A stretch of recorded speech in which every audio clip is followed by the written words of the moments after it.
earlier this year, TaylorMade sent me the brand new QI10. I did a review, I dialed it in, I got it fit, and I'm in love with this driver with the UST Mamiya Link white shaft. So I asked TaylorMade, hey, can I have the 3-wood please? And they so kindly obliged. So I've got a brand new QI10 3-wood. And yes, this was my existing gamer shaft, but I was so impressed with the UST Mamiya shafts. I've never used them in a 3-wood. I asked UST Mamiya, hey, can I have a couple of those shafts to test out? And they kindly obliged. So I've got UST Mamiya Link White and Link Blue to test, but these shafts have no tips, they aren't cut, they have no grips, so let's go build a 3-wood. And I don't have the equipment to build a golf club in my garage. I can regrip a golf club, but to build it, I gotta go to my buddy's shop.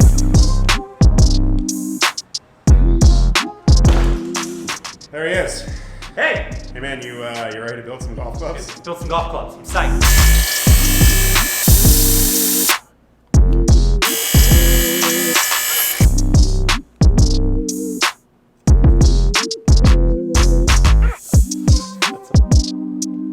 So how long is this got to dry for before I can hit it? 30 minutes. 30 minutes, max. or less. By the time you get home, it'll be ready. So Brian's done the heavy lifting. They're cut to length, the shaft sleeves are on, the epoxy is dry, but I've got to go pick my kid up from school, then I can re-grip them, and then I can start testing and seeing which one of these shafts is the perfect match for my 3-wood.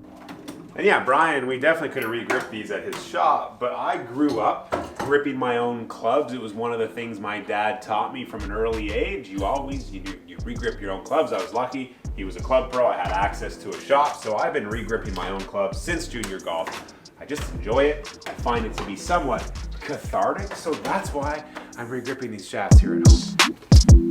Latinoamerican UTX, always. Always, always, always Latinoamerican UTX. 3 wraps.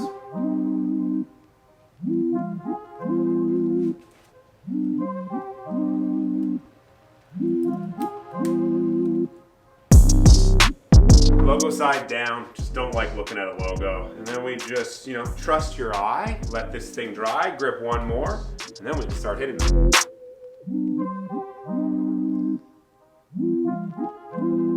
So yeah, it's been about a week since I built them. I've hit one of them out on the course for a little bit. It felt okay. I hit it 3 times.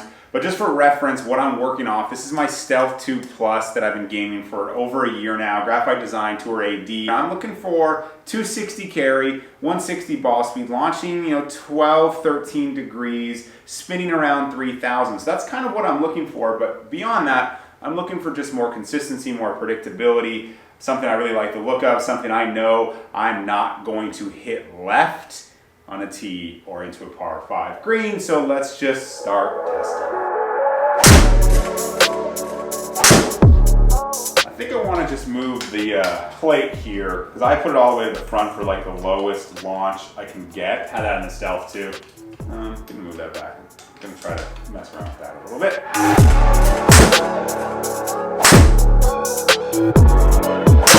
No way. Yuck. Well, the indoor testing. I thought it was going to be easier, but I made it so friggin' hard for myself. I was going in there like, all right, let's just test it. Let's talk to the camera.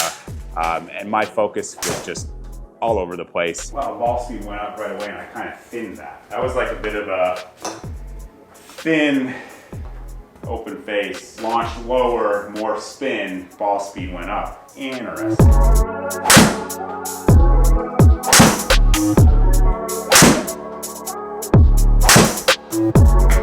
I kind of got to the point where I was like, well, you know your numbers with your old Stealth 2. Well, let's hit your Stealth 2. So I put that down. Looking at it was very jarring.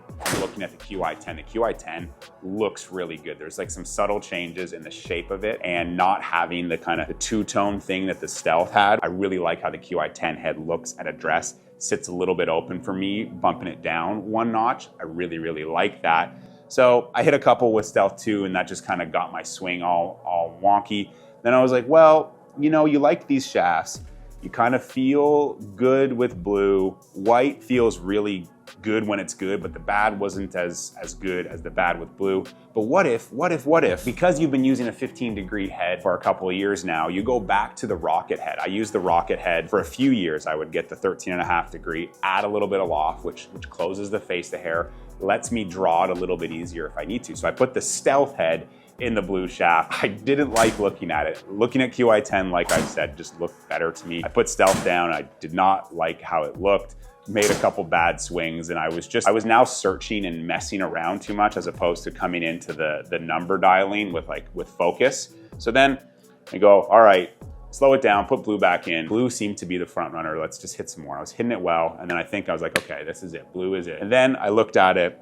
Lo and behold, it was white, because my focus was all over the place. I'd spent like 45 minutes hitting a crap ton of 3-woods. So that really like threw me for a whirl. So it was like, to start clean, let's go back to it. Let's just get focused and try to find 5 good shots with blue, 5 good shots with white, but also pay attention to the bad, because that's the whole thing. It's like, what is your bad? How good is your bad? Yes, these numbers can be perfect on good shots. That's what we're looking for. But what are the numbers like on bad shots? What's the ball flight like on bad shots? So if you see these numbers comparatively, they're pretty similar. You do see blue. There was a couple like rockets carrying 277, 280 something. Like that was like, whoa, that's great.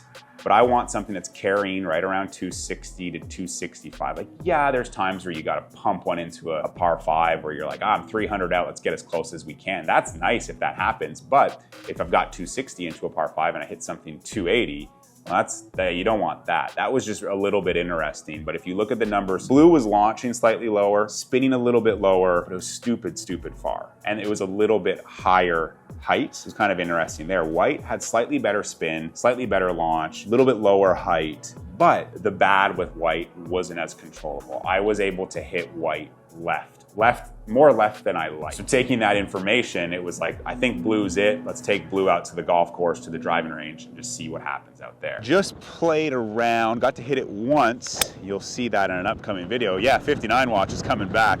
But I gotta test this outside, and what better way to test it on a windy day with a bit of a hook wind, because I want something that when I hit it solid, it's not going left, my misses aren't going left, and let's just further refine blue. The numbers are good, the misses are a little bit better than white, but I still wanna see, will this thing work for me off the tee out on the golf course?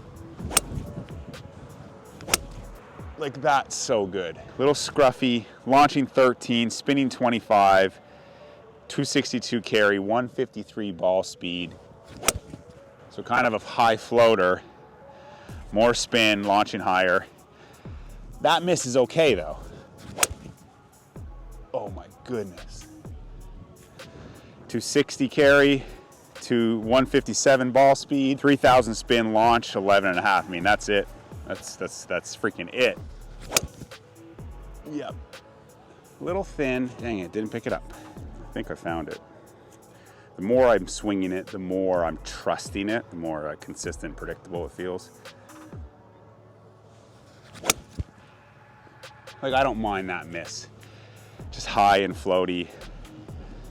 Solid though. Like the miss hits, the ball speed is not coming down. Hitting on the range with that right to left wind, it was just deliverable. It was consistent. Yes, I make more bad swings now than I used to, especially as I'm hitting a lot of woods on the range. It just was performing, and the miss, the kind of high floaty spinner, wasn't spinning like crazy, wasn't uncontrollable, and it was just harder to hit it left. So I think I've nailed it down. The Link Blue 7F5 matches really well in feel to my driver, which is the Link White. I really enjoy the look of QI10 this year. The subtle head change. Looking down at this looks really good. I like looking down at a slightly open face. Everything about it aesthetically is very, very pleasing to me. Now it's just a matter of, will it perform under pressure when I'm filming some rounds again, or when I'm playing a qualifier?